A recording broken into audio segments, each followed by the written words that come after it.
We talk about Palestine legal all the time on the pod. Today's guest is Amal Thabateh. There is a growing Palestine solidarity movement in the US. It's student-led, it's diverse, filtering up from the grassroots, and is interconnected with other racial justice struggles. Palestine is being increasingly censored in a way that harkens back to McCarthyism in the 1950s. The Palestine exception to free speech is a sign of erosion of free speech and other constitutional rights. Rather than engage such criticism on its merits, a network of think tanks leverage significant resources and lobbying power, pressure universities, government actors, and other institutions to censor or punish advocacy in support of Palestinian rights. The point of censorship is to have a chilling effect. The huge corporation hopes that you will paralyze in that moment. They know that they can't actually stop the flow of information. They just want to interrupt it. Palestine Legal helps you not feel like you're tackling this beast by yourself. I've gotten in touch with you guys a bunch of times. Thanks for your help already.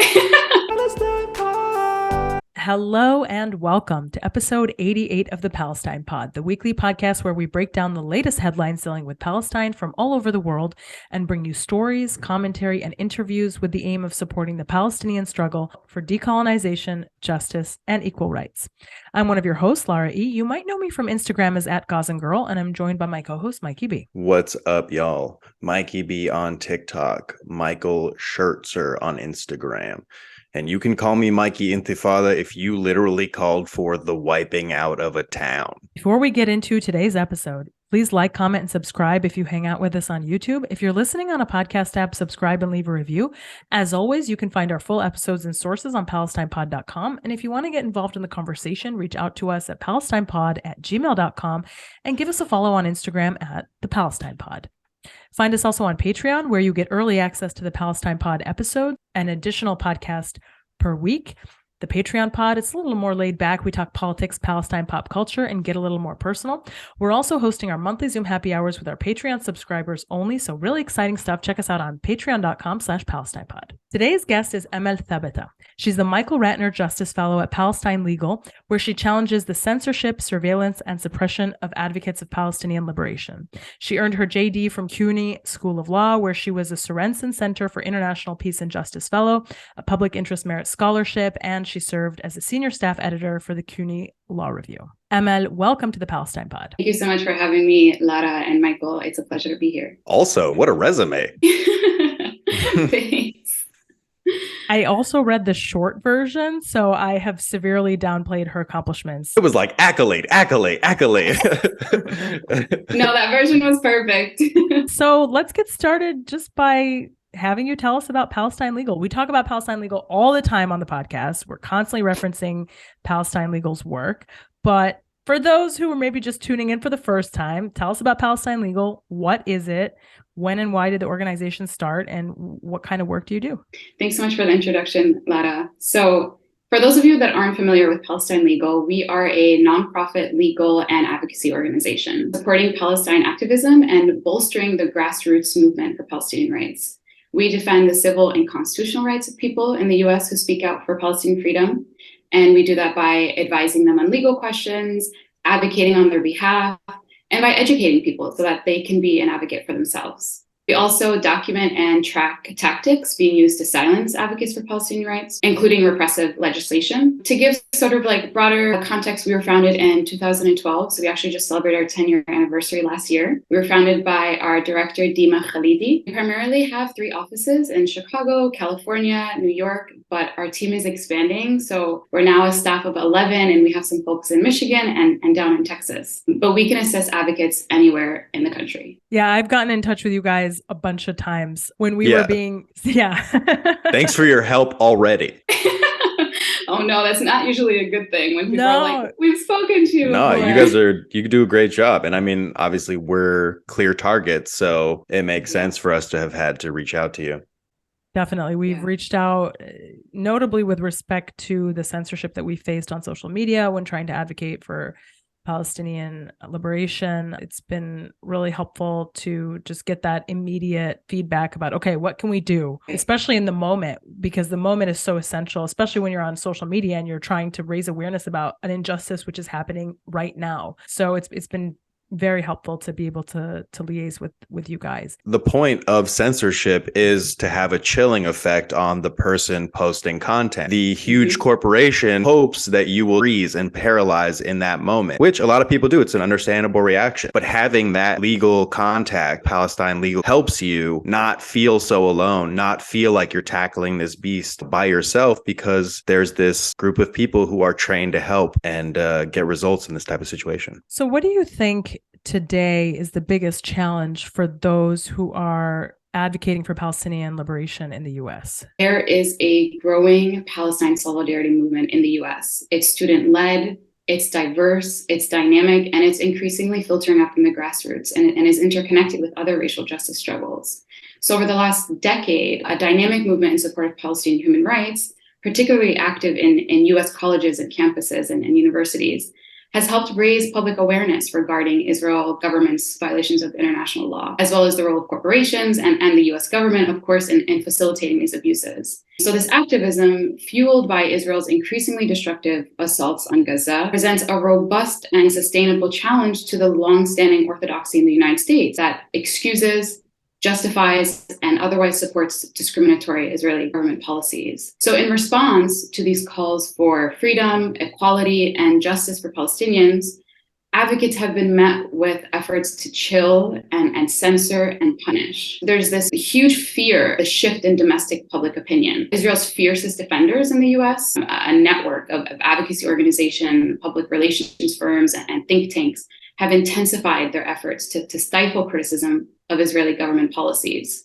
So rather than engage such criticism on its merits, these groups leverage significant resources and lobbying power to pressure universities, government actors, and other institutions to censor or punish advocacy in support of Palestinian rights. And so these tactics, Palestine Legal tracks these tactics over the years, frequently follow recognizable patterns. Campus advocates, including students and educators, similarly face various methods of intimidation, including false accusations of anti-Semitism, of support for terrorism, cyberbullying and doxing, free speech violations, surveillance, and discrimination or harassment.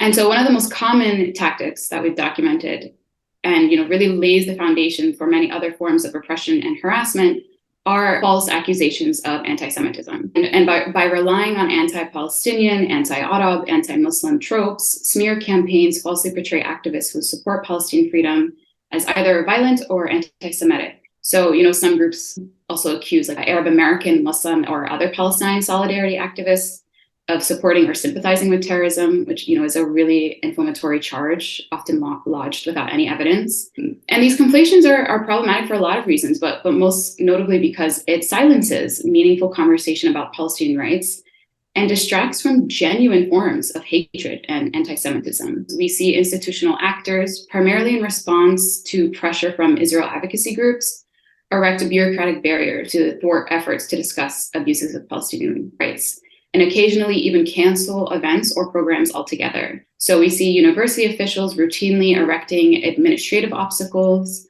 or abruptly altering school policies so as to hamper student organizing for Palestinian rights.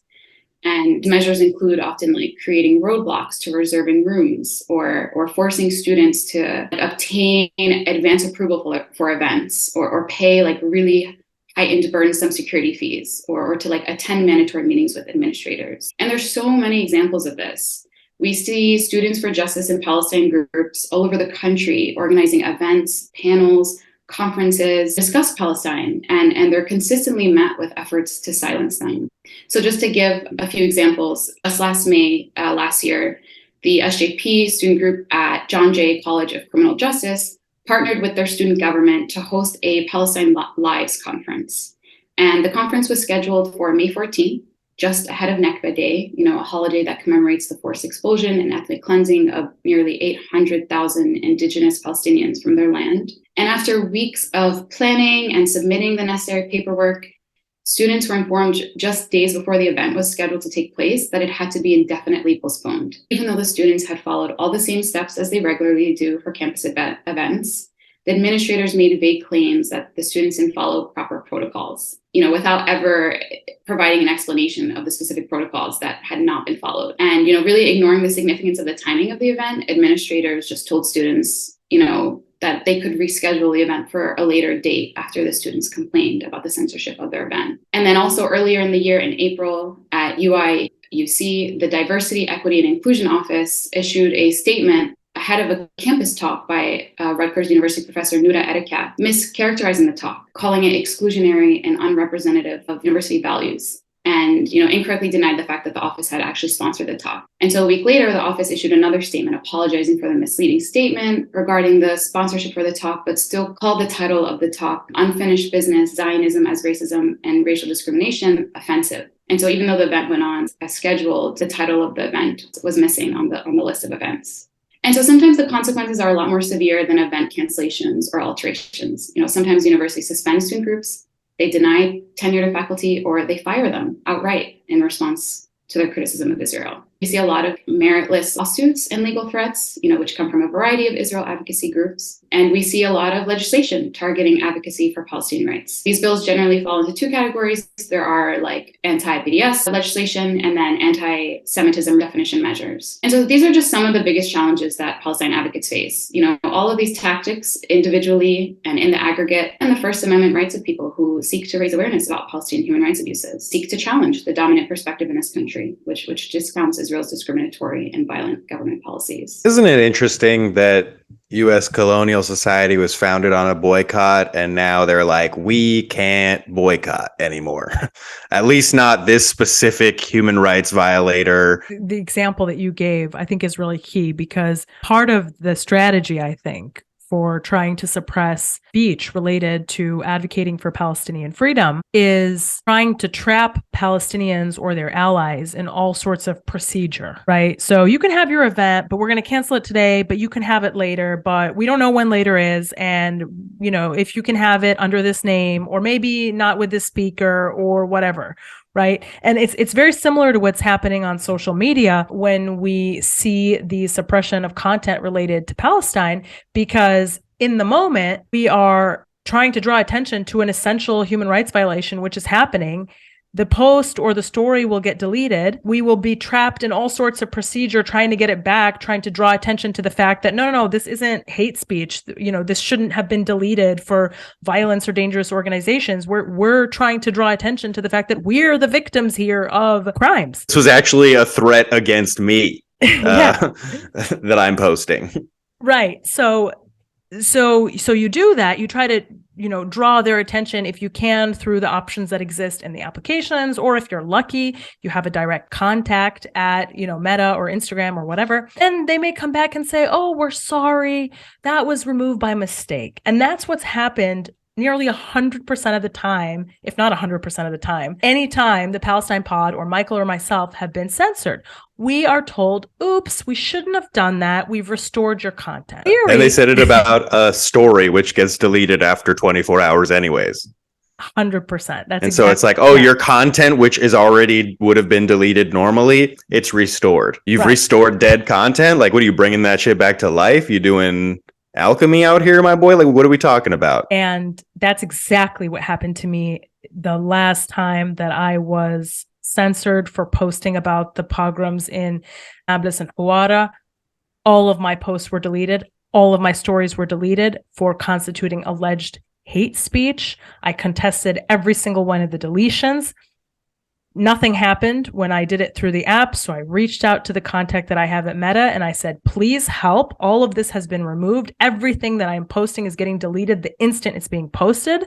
He came back to me a few days later, said your content is all restored, when in fact, none of it was restored. None of the stories were back, obviously, for the reason Michael just stated. But even worse, the post, which he said was restored, wasn't restored. But he admitted in that moment, it was a mistake. It should all be back. And now I'm still trying to go back and forth with him to be like, no, actually, it's not back. Please pay more attention. But since the initial incident took place, the need for me to post those stories, right, was several days ago. By the time this gets resolved, it'll be, maybe weeks from now. And that's the point, right? Because they know that they can't actually stop the flow of information. They just want to interrupt it for a little bit. We'll report our content knowing that it doesn't violate any of the community guidelines, and upon appeal, it'll be restored. But they don't really care. They just want to stop the immediate flow of information. It's like a little informational dam. So much of fighting for Palestinian rights in the US is a fight over what Palestinians or our allies are allowed to say about our lived experiences. Are we allowed to name our oppressors? Are we allowed to critique and denounce, the ideology responsible for our oppression? So I'm wondering if you can speak a little bit about the status of freedom of speech in the US as it concerns Palestinian rights. Legally, the answer is yes. We all know that we have the First Amendment right to speak out. And government actors and arms of the government can't restrict our speech just because it's controversial or they don't agree with it. But in actuality, what is actually happening, right? I just spoke a lot about the strategies and tactics that Zionists often impose on Palestine advocates. And they have their intended effect, which is to intimidate and to deter Palestinian solidarity activists from speaking out. These tactics and patterns demonstrate the real threat to our freedom of speech in the US as it concerns Palestinian rights. Discourse on Palestine on college campuses and elsewhere is being increasingly censored in a way that harkens back to McCarthyism in the 1950s. The Palestine exception to free speech is a sign of the broader erosion of free speech and other constitutional rights. It's really clear that there's a widespread right-wing assault on not just our academic freedom, but on our First Amendment rights, our constitutional rights, our voting rights, our abortion rights, you name it. And it's really up to us to defend them and to push them back. I would just interject to say that both wings are assaulting, right? Like one wing just sort of like wears kente cloth and kneels while assaulting. Yeah, good point. Honestly, it's unfortunately the truth. I think like one of the most concerning tactics, like for me, is the efforts to like codify these restrictions on free speech, especially around boycotts. And politicians are continuing to push anti-Palestinian measures via legislation targeting advocacy of Palestinian rights. Just last year, there were 11 bills introduced on this at the state level to create new anti-BDS laws or to expand the scope of existing anti-BDS laws. Obviously, like these bills, if enacted, like really chill free speech rights. And if it's not because of the like misunderstanding over the scope of the bills, it's just like the chilling effect that they have. Although these bills typically only apply to like public contracts, they chill other expressive activity. Like similar bills have been invoked to chill student and community activism in support of Palestinian human rights, or to prevent public talks happening at universities, or to censor school teachers and cancel cultural events. As well as like environmental activists, right? We just saw in like Atlanta with the whole Cop City situation, they murdered Tortuguita. And, that's just like a continuation of the escalation of police policy, which is colonial violence. You just released your annual report. So for those that don't know, every year Palestine Legal publishes an annual report summarizing some of its findings and the efforts that have been taken to stifle Palestinian activism, as well as the work that it has done to combat that. Can you give us a sense of some of the findings of this year's report? Yeah, absolutely. So like you mentioned, every year we publish our year in review, documenting trends and backlash facing the movement for Palestinian rights in the US and the movement's resilience against them. So in 2022, Palestine Legal received direct reports of 214 incidents of suppression. And we also responded to 48 legal questions from activists who were concerned that their rights were being threatened. 70% of the incidents we responded to last year targeted students and scholars at 80 different campuses across the country. There were at least 24 legislative measures introduced last year aimed at condemning, silencing, or punishing advocacy for Palestinian rights. These bills, like I mentioned, include anti-BDS bills and also, bills adopting a distorted definition of anti-Semitism. The trends that we witnessed last year include, Palestinian activists continuing to make strides on campus. Across the country, students and faculty are engaging in a new generation of campus boycotts. We see student journalists speaking out and more faculty standing in solidarity with Palestine. We see universities and Israel advocacy groups continuing to seek to silence activists. They push for universities to chill activism through investigations, bureaucratic barriers, and hurdles, and falsely equating Palestine activism with anti-Semitism. It's not the good type of chill. It absolutely is not. We found that faculty members are still under attack. So groups on and off campus are continuing to pressure academics over their support for Palestinians. We even see K through 12 students, educators, and board members facing smear campaigns, censorship, and lawsuits. K through Those are the 12, students. that's I heard they went after a kindergartner. How many like kindergartners are they going after? You got to imagine. It's got to be exactly. like, it can't be Exactly. too many, like, but it's the same point. Like, it's probably too many, right? Because if it's Yeah. any, it's too many. They're like, we have to go after this kid because we saw a crayon drawing of Palestine. I mean, Yeah. that's literally what they did at that hospital in the UK when they Oh, that's advocated. right. They I wasn't literally even did thinking about that. I was like, let me say the most absurd thing possible, but it's That's- already happened. It's pretty hey. crazy. If y'all don't know, you're about to find out. Guys, satire doesn't work anymore because of the occupation, actually. Let me just read that real quick. A London hospital was forced to take down artwork created by Palestinian school children in Gaza after complaints by a British pro-Israel charity. According to a statement by UK Lawyers for Israel, the hospital was compelled to remove the artwork because a number of Jewish patients said that they felt, quote unquote, vulnerable and victimized by the display. The artwork was What? designed. Yeah. By how do you feel vulnerable and victimized by art, dog? That's art. Art? The art was designed by children at two schools run by UNRWA in Gaza and transferred onto plates by children at the Chelsea Community Hospital School. The caption for one of the display plates was, "The olive branch is the symbol of peace and is used to express the wish for an independent Palestinian state." The group said that the drawings from Gaza appear to be professional artwork in the same style and carried out by the same person. So now they're like challenging who made the art. What's really weird is that in response to the removal of this artwork from the Westminster Hospital, the pro-Israel group released a statement saying that they were, quote, delighted to announce that the artwork had been removed. Hey, dog, you ever celebrate getting a kid's painting removed from a hospital? When they were called out by the very creepy way in which they announced their delight to report that Chelsea and Westminster Hospital removed the display of artwork designed by children from Gaza, they reworded the statement to remove the reference to their delight. Instead, the updated statement read, "Chelsea and Westminster Hospital has removed a display of artwork incorporating Palestinian political propaganda."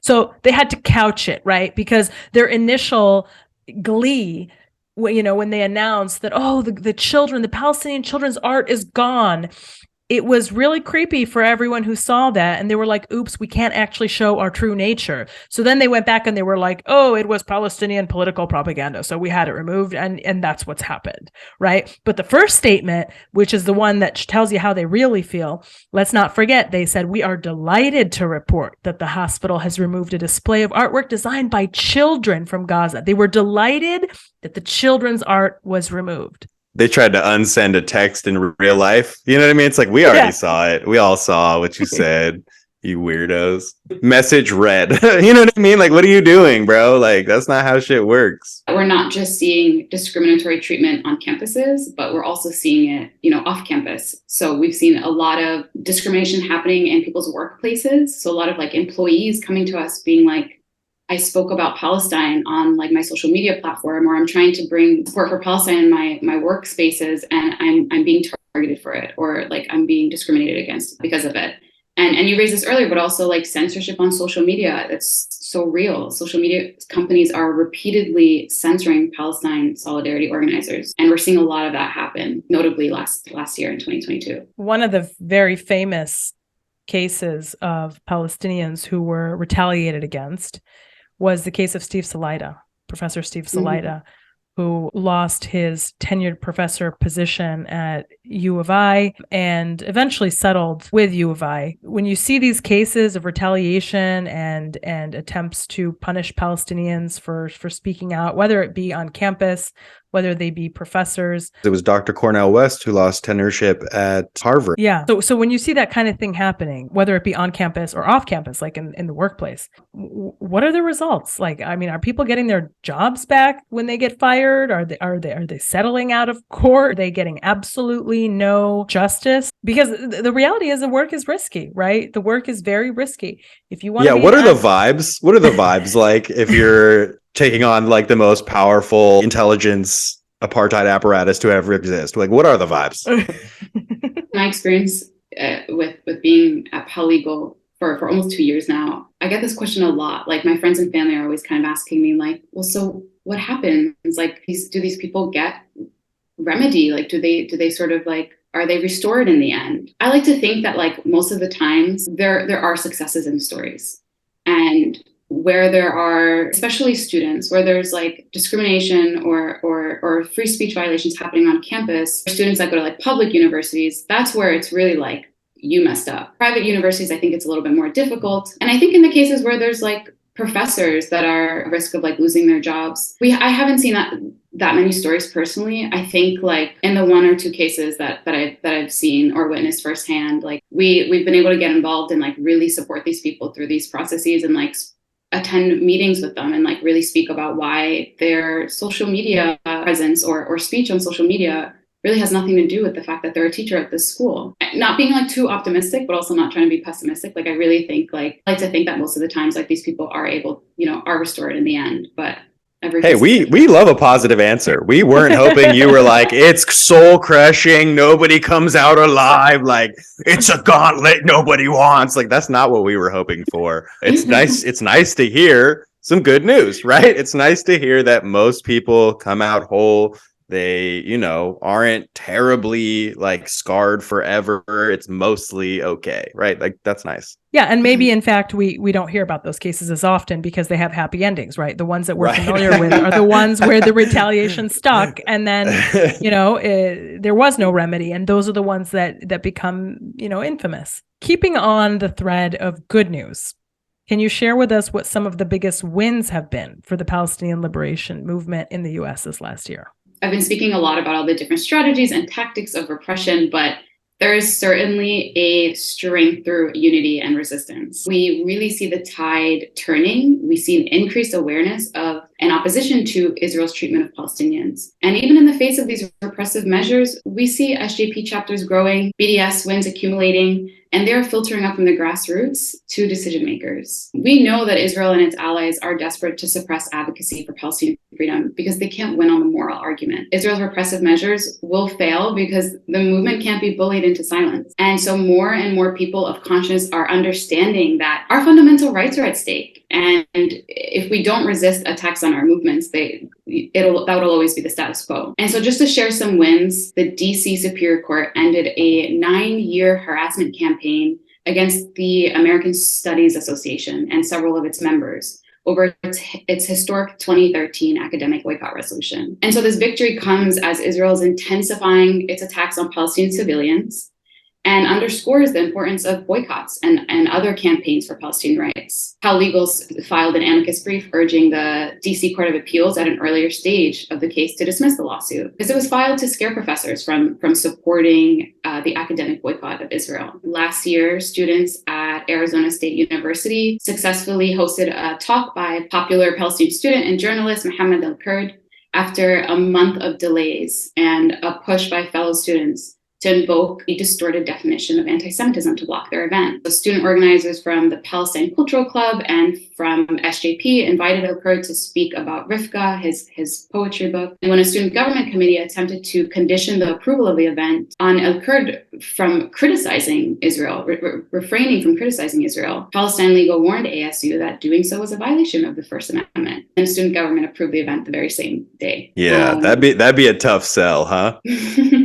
Two other wins, if there's time to keep sharing. There's time for all the wins. Give us all the wins. Okay, cool. In May of last year, the City University of New York Law School, CUNY School of Law, which is where I attended law school, the faculty voted to endorse a student government resolution in support of Palestinian liberation, joining hundreds of academic departments, programs, and unions worldwide standing for Palestinian rights. CUNY School of Law is like a little legal Janine. You know what I mean? Like, you got a bunch of hitters coming out of there. Like, we know Nerdine Kiswani, right? No they way. accused, of course, we've had her on the pod. She's a friend of the pod. And the local Zionist groups tried to smear her as being anti-Semitic. And then CUNY School of Law actually did like a public record where they disavowed her of any of those accusations. And so that's like one of the first instances of a law school taking a stance like that. So what's up with CUNY? You know what I mean? What's going on there? You guys got something good going on. Yeah, right.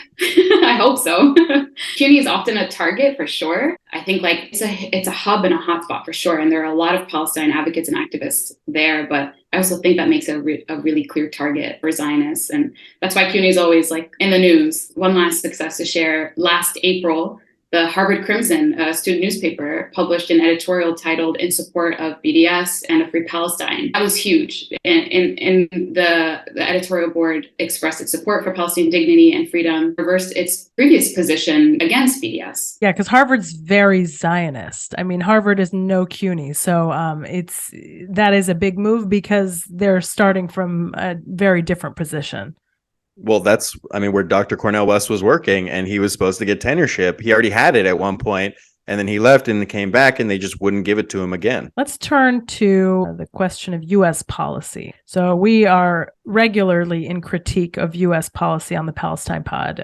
I think the state of U.S. policy today is abysmal. And in my view, it's actually probably the worst it's ever been towards Palestinian rights. And I think this is especially the case when you contrast the policy, which essentially is unchanged, with the permanency and the daily exacerbation of the settler colonial project. Every day, it's getting worse and worse on the ground. Every day, Israel is further entrenching and expanding its apartheid project. And, you know, the recent election of the most fascist Israeli government in existence that has, you know, openly advocated for the killing of Palestinians and continued land theft, as well as the general consensus of human rights organizations that this is in fact apartheid. We also have the removal of Ilhan Omar from the Foreign Affairs Committee and the U.S. continuation of funding for Israel. It seems like the U.S. is signaling its intent to remain on the wrong side of history until the very end. It's literally saying to everyone, we're going to go down with Israel. Do you agree with this analysis? Why or why not? Do you think there's any hope for U.S. policy to change, or is it indicating it's going to go down with the apartheid state? I think U.S. policy is a game of peekaboo, where you just put your hand over your eyes and you're like, didn't see what happened, you know? Because Smotrich, the guy whose name is literally a town in Ukraine, just declared that the pogrom in Hawara was not enough.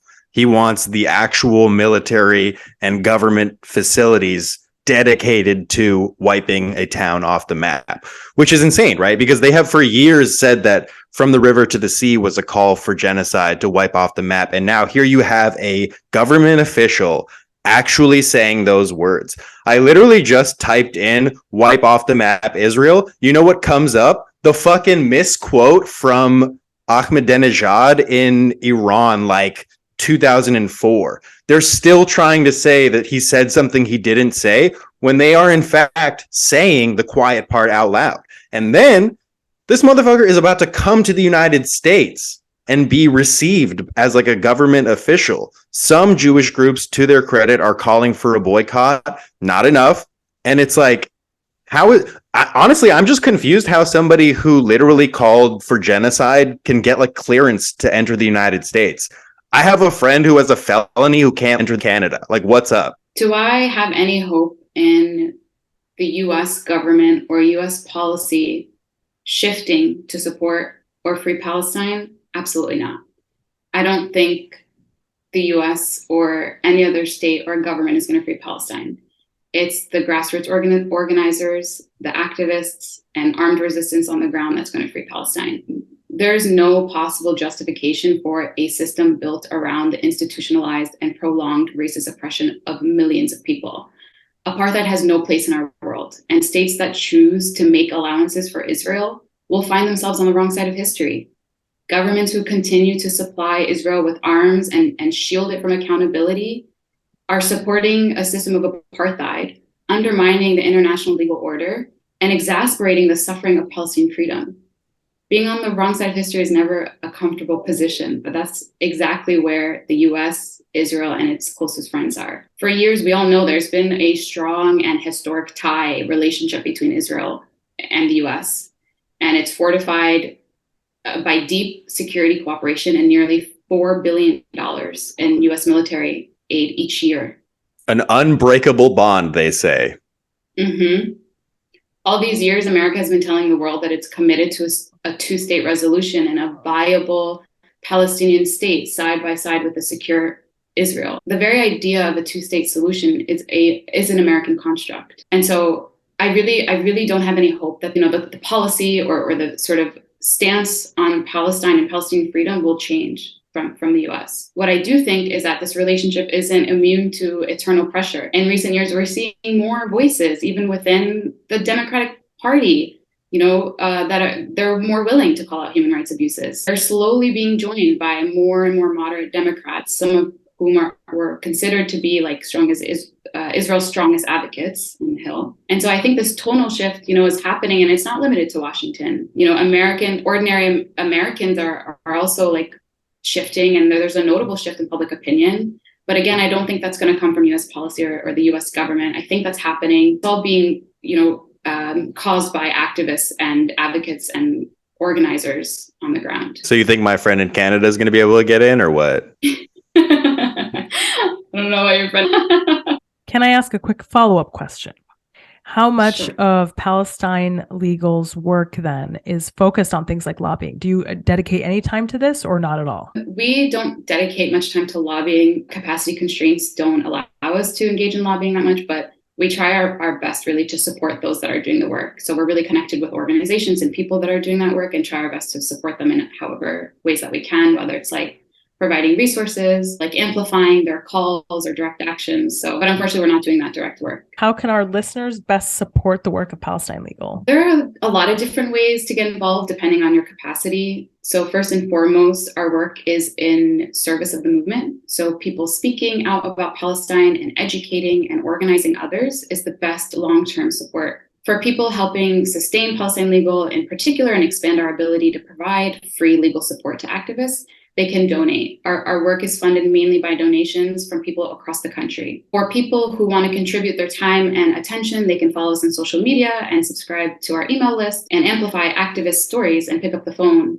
or write an email in support of activists when we ask folks to do that. And lastly, for lawyers in particular, we are always looking to connect with people who are interested in contributing their time, supporting the movement via their particular area of expertise. We currently have a robust attorney network in which we've successfully built relationships with attorneys in different fields across the country, but we're always looking to build more connections and relationships. We have a lot of aspiring lawyers, law students, people listening. They might be interested to hear about the Palestine Legal Internship Program. Can you tell us a little bit about that? We have an internship program for law students that is full-time in the summer and part-time in the spring and fall semesters. Right now in March, we're not currently accepting applications, but people can check our website, join our email list, or follow us on social media for updates on when we'll be recruiting new interns. Beyond our internship program, people can also connect with this type of work through their National Lawyers Guild chapter, or by joining or establishing a Law Students for Justice in Palestine chapter on their campus. Which I think is how do I say this? Underrepresented. Thank you, Michael, for the words that I don't have. I think that's an underrepresented area. We often hear about SJP, and SJP is a force to be reckoned with on campuses. But when I was in law school, there was no group for supporting Palestine in the law school, even though the undergrad of the same school had a very active SJP. So if anyone is in law school and a group like that doesn't currently exist, it's definitely something to consider starting. Because and it's never been easier to do it because you could build an apartheid wall with the human rights reports that have been published. Exactly. Thank you very much. Do you have any last words, Amal? No, just thank you both so much for having me. Thank you so much for your time. We so appreciate your efforts and sharing everything with us today. Lara, you want to get anything out? No, that's it for me too. Thanks again. Amal Thabateh. Oh my God, I forgot. Wow. I know. It's so late. We were crushing it until just then. Let me do it again. No, it already happened. The text was already sent, okay? You can't rephrase it. Already read. Yeah. All right. Sorry, I just got tongue-tied because it's like 11. Yeah, we Paris, get it. Guys, that's been another episode of the Palestine. Thank Folks. you. Can I go? It's cool that none of us can like complete a sentence today. It's good that we all got together for a podcast. Yeah, right. Friday night, baby. Thank you again, Amal Thabateh, Palestine Legal. Thank you for being with us today. Michael, outro. Folks, that's been another episode of the Palestine Pod. Thank you all so much for listening. Find our full episodes and sources at www.palestinepod.com. Send us an email at palestinepod@gmail.com. Follow us on Instagram at The Palestine Pod. And look for us on Patreon, www.patreon.com/PalestinePod. That's been another episode of the pod. Thank you all for listening. Have a great day. Can I just ask you how you would like me to pronounce your last name? Probably correctly.